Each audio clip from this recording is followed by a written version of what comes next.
ஓம் சாய்ராம். சாய் சங்கரா channel நேயர்களுக்கு என் அன்பு வணக்கங்கள்.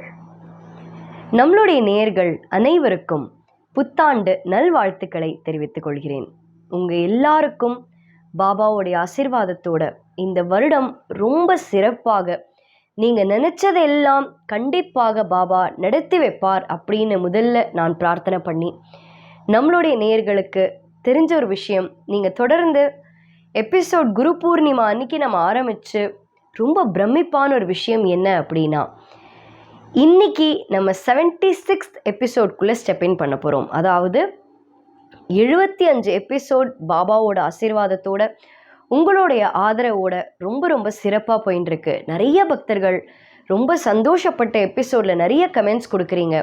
உண்மையாகவே பாபாவுடைய லீலைகள் பேசிகிட்டே இருக்கலாம். இது 75 எபிசோட் மட்டும் கிடையாது. கண்டிப்பாக அவருடைய நாமத்தை நாம் சொல்கிற வரைக்கும், தர்மத்தை கடைபிடிக்கிற வரைக்கும் நிச்சயமாக பாபாவோட வாழ்க்கை வரலாறை நம்ம தொடர்ந்து பேசிகிட்டே இருப்போம். இதே மாதிரி பக்தர்கள் எல்லாரும் உங்களுடைய ஆதரவை எனக்கு எப்பயுமே தரணும் அப்படின்னும் பிரார்த்தனையோடு இந்த எபிசோடில் ஒரு அழகான உபதேசம், பாபா தாமோதர் அப்படின்ற அந்த பக்தர்கிட்ட கொடுத்த உபதேசத்தை நம்ம இந்த எபிசோடில் பார்க்க போகிறோம். அதாவது ஒரு நியூ இயர் ஆரம்பிக்கிறது அப்படின்னா, ஒரு புது வருஷம் ஆரம்பிக்கிறது அப்படிங்கும் பொழுது நம்மளுக்கான ஒரு ரெசல்யூஷன்ஸ் அப்படின்னு நிறையா இருக்கும். அதாவது என்ன ரெசல்யூஷன்? பொதுவாக ரெசல்யூஷன் சொன்னாலே நிறைய பேர் சிரிப்போம். ஏன் அப்படின்னா, அந்த நாள் இல்லை அந்த வாரம் இல்லை இந்த மாதம் மட்டும் மேக்சிமம் முடிஞ்ச வரைக்கும் ஜனவரி அந்த ரெசல்யூஷனை கடைபிடிப்போம்.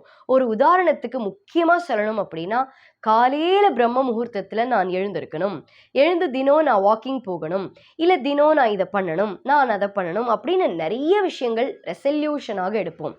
ஆனால் உண்மையான ரெசல்யூஷன் நம்ம எடுக்கணும் அப்படின்றது கரெக்டான ஒரு விஷயம். இந்த எபிசோட்லேருந்து உண்மையாகவே அது கோஇன்சிடென்ஸ் அப்படின்னு சொல்லணும். பாபா ஒரு அழகான மெசேஜ் கொடுத்துருக்கார் தாமோதர் கிட்ட. அது என்ன மெசேஜ், அவர் என்ன உபதேசம் அப்படிங்கிறத இந்த எபிசோட்ல நான் உங்களுக்கு சொல்றேன். தாமோதர் அவருடைய வியாதிக்காக, அதாவது அவருடைய தலை அழுந்த பொழுது மூக்கிலேந்து அந்த பசு வர்றது அவனால தாங்க முடியாம, அந்த வலி இனிமே தாங்க முடியாது அப்படின்ற ஒரு கட்டம் வரும் பொழுது பாபாவை பார்க்க வேண்டும் அப்படின்னு ஷிரடிக்கு வரார். ஆனா அந்த இடத்துல பாபாவோ வினோதமான உபதேசங்கள் கொடுத்திருக்கார் தாமோதர் கிட்ட. அந்த மாதிரி தாமோதர் உட்கார்ந்திருந்த பொழுது போன எபிசோட்ல நான் உங்ககிட்ட சொல்லியிருந்தேன், ஒரு தம்பதியர் எதுவுமே சொல்லாம குழந்தை பாக்கியத்துக்காக தான் வந்தாங்க அப்படின்னு பாபா உணர்ந்து அவங்களுக்கு ஒரு தேங்காய் கொடுத்தார். ஆனா அந்த தம்பதியர் என்ன பண்ணாங்க, அதுல அந்த பெண்மணி தன்னுடைய மூக்குத்தி காணோம் அப்படின்னு வீட்டுக்கு போய், சரி மூக்குத்தி இல்லைன்னு அந்த துக்கத்திலேயே அந்த தேங்காயை உடைக்கிறாங்க. அவங்களுக்கே ஒரு பிரமிப்பு, தேங்காய்க்குள்ள அந்த மூக்குத்தி இருக்கு. நீங்க நினைச்சு பாருங்க, நம்மளுக்கு இந்த மாதிரி ஒரு சம்பவம் நடந்தா அந்த மகானுடைய மகத்துவம், இந்த மாதிரி வாய் வார்த்தைகள் தேவையே கிடையாது. எப்படி இது சாத்தியம்? மூக்குத்தி அவங்க கிட்ட இருக்கு, தேங்காய் ஷிரடியிலேருந்து வந்திருக்கு. அப்போ இதெல்லாம் கண்டுபிடிச்ச உடனே, அந்த மூக்குத்தி இருக்குன்னு தெரிஞ்ச உடனே மூக்குத்தி எடுத்துன்னு நேரா பாபா கிட்ட ஓடி போன உடனே பாபா என்ன சொல்றார், குழந்தை பாக்கியத்துக்காக வந்த உங்களுக்கு தேங்காயை கொடுத்தேன், ஆனா நீங்களோ அந்த மூக்குத்தி காணோம்னு நினைச்சுட்டே போகும்பொழுது அந்த தேங்காய்க்குள்ள மூக்குத்தி இருந்தது, அந்த மூக்குத்தி எடுத்துட்டு தான் வந்திருக்கீங்க. ஆனா அந்த தேங்காய் அங்கேயே வச்சிருக்கீங்களே, அப்படி அலட்சியமா இருக்க வேண்டாம். உடனடியாக உங்களுடைய வீட்டுக்கு போய் 2 பேரும் அந்த தேங்காய் ஏதாவது ஒரு நைவேத்தியம் பண்ணி சாப்பிட்டுட்டு, ஏதாவது ஒரு உணவகம், அதாவது ஒரு ஸ்வீட்டோ இல்லை என்ன பண்றீங்களோ சாப்பிட்டுட்டு, கண்டிப்பாக கடவுள் மேல நம்பிக்கையோடு இருந்தால் குழந்தை பாக்கியம் நிச்சயமாக கிட்டும் அப்படின்னு பாபா சொல்றார். இதன் மூலமாக தாமோதருக்கு ஒரு மெசேஜ் கொடுத்திருக்கார். ரொம்ப ரொம்ப அற்புதமான ஒரு உபதேசம். என்ன இது? நம்மளுக்கான ஒரு உபதேசம் கூட. இது என்னன்னா, மக்கள் எல்லாரும் இந்த மூக்குத்தின்றது இந்த மெட்டீரியலிஸ்டிக் வெல்ஃபேர், அதாவது பொன் பொருள் பெயர் புகழ் இது எல்லாமே வெளி தோற்றத்துக்கு ரொம்ப சந்தோஷமாக இருக்கும். ஆனால் இது ஒரு டெம்பரரி ஹாப்பினஸ், அவ்வளவுதான். அதாவது இது நிரந்தரமா அப்படின்னு கேட்டா கிடையாது. அப்போ பாபா என்ன சொல்றார், நிரந்தரமே இல்லாத ஒரு விஷயத்துக்கு மக்கள் தேடி தேடி அலையிறோம். ஆனா நிரந்தரமான விஷயம் என்ன? அவங்களுக்கு குழந்தை நிரந்தரம். அதே மாதிரி பொதுவாக ஒரு பூஜை அப்படின்னு நீங்க பார்த்தீங்கன்னா, அதுல தேங்காய் கண்டிப்பாக இருக்கும். வெத்தலை பாக்கு, தேங்காய் இல்லாம நம்ம பூஜை பண்ணவே மாட்டோம். அந்த மாதிரி இந்த ஆன்மீகம் அப்படின்றதுக்கு தேங்காய் ஒரு பெரிய அடையாளம். அதாவது பக்தர்கள் எல்லாருமே ஒரு விஷயத்த விட்டுடுறோம். ஆன்மீக ரீதியான பாதையில நம்ம போனோம்னா, இன்னைக்கு பணக்காரனாக இருக்க மாட்டோம். பேரும் புகழுமோட இருக்க மாட்டோம். ஆனா, ஒரு பெரிய சொத்தாக, ஒரு பெரிய பொக்கிஷமாக, நம்மளுக்கு ஒரு பெரிய உறுதுணையாக பாபா நம்ம கூடயே இருப்பார். தயவு செஞ்சு ஒரு ரெசல்யூஷன்னு நீங்க எடுக்கிறீங்கன்னா, தினம் பாபாவ நினைக்காத நாள் இருக்கவே கூடாது. பாபாக்கு ஸ்தவனமஞ்சரி படிக்காத நாள் இருக்கவே கூடாது. பாபா கிட்ட உட்கார்ந்து பூஜை பண்ணாத நாள் இருக்கவே கூடாது.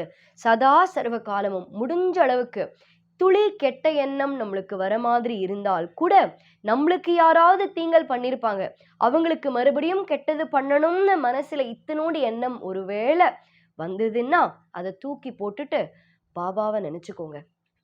அந்த நேரத்திலையும் நான் பாபாவை மட்டுமே நினைப்பேன் அப்படின்னு பாபாவோட நாமத்துல ஈடுபடுவோம். மிச்ச வெளியில இருக்கிறது எல்லாமே என்னவா இருந்தாலும் அப்படியே லேசா மனசு எடுத்துக்க தோணும். ஒரே ஒரு நம்பிக்கையோட இருங்க. உங்களுக்கு கெடுதல் பண்ற எல்லாரையும் பாபா பார்த்துட்டு தான் இருக்கார். உங்களுக்கு நல்லது பண்றவங்களையும் பாபா பார்க்கிறார். நம்ம எல்லாருக்கும் நல்லது பண்றோம்ல, நம்மளையும் பாபா பார்க்கிறார். எந்த இடத்துலையும் கெட்ட வார்த்தை பேச வேண்டாம். யாரை பத்தியும் தவறா ஒரு வெளியில போய் பேச வேண்டாம். யாரை பத்தியும் இல்லை யாரு மேலேயும் தவறான எண்ணங்களை வளர்த்துக்க வேண்டாம். இந்த மாதிரி வாழ்க்கையில ஒரு ரெசல்யூஷன் இன்னைக்கு எடுப்போம். நிச்சயமாக பாபா கூட இருப்பார். இதையும் தாண்டி ரொம்ப அழகான மெசேஜ் இன்னைக்கு பக்தர்களான நம்மளுக்கு தாமோதர் மூலமாக கிடைச்சிருக்கு. அது என்னன்னா, இந்த உபதேசங்கள் எல்லாம் வாங்கின்றதுக்கு அப்புறம் பாபா என்ன பண்றார், தாமோதர் கிட்ட உதிய தடவி விட்டு தாமோதர் வந்து பாபா முன்னாடி போய் நிக்கிறார். பாபா அப்படி நின்னோடனே மறுபடியும் பாபா கோவப்படுறார். இப்ப எதற்காக நீ என்கிட்ட வந்த அப்படின்னு பாபா மறுபடியும் கத்தினாராம். பாபா, எத்தனை நாட்கள் இனிமே என்ன கத்த போறீங்க பாபா அப்படின்னு கேட்ட உடனே பாபா சொல்றார், இந்த பிரசாதம் வாங்கிக்கோ அப்படின்னு உதிய வச்சுட்டு, இனிமே உனக்கு எந்த கஷ்டமும் வராது. ஆனால் ஒரே ஒரு விஷயம் சொல்றேன், இப்ப நீ கிளம்பு. இனிமேல் என்ன பார்க்கறதுக்கு நீ ஷிரடி வரக்கூடாது, நீ ஷிரடி வர வேண்டாம் அப்படின்னு பாபா தாமோதர் கிட்ட சொல்றார். தாமோதர் கண் கலங்கி பாபா கிட்ட கேட்கிறார், பாபா உங்களை பார்க்க வரதும் தப்பா? இது ஏன் பாபா, எனக்கு உங்களை பார்க்கறதுக்கு பாக்கியம் இனிமேல் கிடைக்காதா அப்படின்னு கேட்ட உடனே பாபா சொல்றார், தாமோதர் நீ தவறாக நினைக்கிற. ஷிரடியில மட்டும்தான் நான் இருக்கேன் அப்படின்னு நம்புற பக்தர்கள் நிறைய பேர். ஷிரடியில மட்டும் நான் இல்லை, உன்னோட இடத்துலையும் நான் இருக்கேன் அப்படின்றது நிச்சயமாக நீ உணர்வ அப்படின்னு பாபா தாமோதர் கிட்ட சொல்றார். அப்போ தாமோதர் சொன்னாராம், பாபா என் கூடயும் அப்ப நீங்க இருக்கீங்க, எல்லா இடத்துலயும் இருக்கீங்க அப்படின்னா இனிமே உங்களை பார்க்க வரக்கூடாது அப்படின்னு நீங்க சொல்லிட்டீங்க. நான் கிளம்புறதுக்கு முன்னாடி தயவு செஞ்சு எனக்கு ஏதாவது ஒரு ஆசீர்வாதம் நீங்க பண்ணணும் பாபா அப்படின்னு பாபா சொல்றார், தாமோதர் உன்னை மட்டும் கிடையாது, நான் சமாதி ஆனாலும் உன்னுடைய வம்சம் முழுக்க நிச்சயமாக நான் பார்த்துக் கொள்வேன் அப்படின்னு பாபா அந்த இடத்துல தாமோதருக்கு ஒரு சத்திய வாக்கை கொடுக்கிறார். அந்த இடத்துல தாமோதர் கண் கலங்கி பாபாக்கு நமஸ்காரம் பண்ணி வீட்டுக்கு போறார். தோராயமாக 1 வருடம் கூட இல்லை, தாமோதருக்கு ஒரு செய்தி வருது. என்னன்னா, பாபா சொல்லிட்டார் பாபாவை பார்க்க வரக்கூடாதுன்னு. பாபா சொல்ற ஒரு வார்த்தைக்கும் பல பல அர்த்தங்கள் உண்டு. 1 வருடம்குள்ள பாபா கிட்டேந்து, அதாவது ஷிரடியிலேந்து அவருக்கு ஒரு செய்தி வருது. என்ன செய்தி அப்படின்னா, பாபா சமாதி ஆயிட்டார் அப்படின்னு தாமோதருக்கு ஒரு செய்தி. நீங்க நினைச்சு பாருங்க, எல்லாம் அந்த மகானுக்கு தெரியும். இனிமேல் அவர் வந்து பார்க்கக்கூடாது அப்படின்னு சொன்ன ஒரு வார்த்தை எவ்வளவு அர்த்தம் இருக்கு பாருங்களேன் அதுல. ஒருவேளை அவர் இதை சொல்லல அப்படின்னா தாமோதர் கொஞ்ச நாள் கழிச்சு பார்க்க வந்திருந்தான்னா மனசு உடைஞ்சு போயிருப்பார், பாபா இல்லையே அப்படின்னு. ஆனா பாபா சமாதிக்கு முன்னாடியே என்ன சத்திய வாக்கு கொடுத்திருக்கார், உன் மொத்த வம்சத்தையும் நான் நிச்சயமாக பார்த்துப்பேன் அப்படின்னு சத்தியம் கொடுத்திருக்கார். இன்னைக்கு இந்த மெசேஜ் நம்ம எல்லாருக்கும், உங்க எல்லாருக்கும் இந்த மெசேஜை சந்தோஷமா எடுத்துக்கோங்க. பாபாவை நம்புற பக்தர்களுக்கு உங்களுக்கு மட்டும் கிடையாது, உங்க குடும்பம் மட்டும் கிடையாது, உங்க மொத்த வம்சத்தையும் கண்டிப்பாக பாபா பார்த்துப்பார்.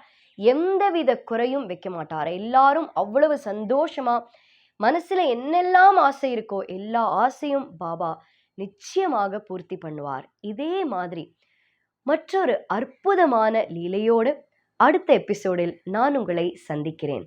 நன்றி, வணக்கம். ஓம் சாய்ராம்.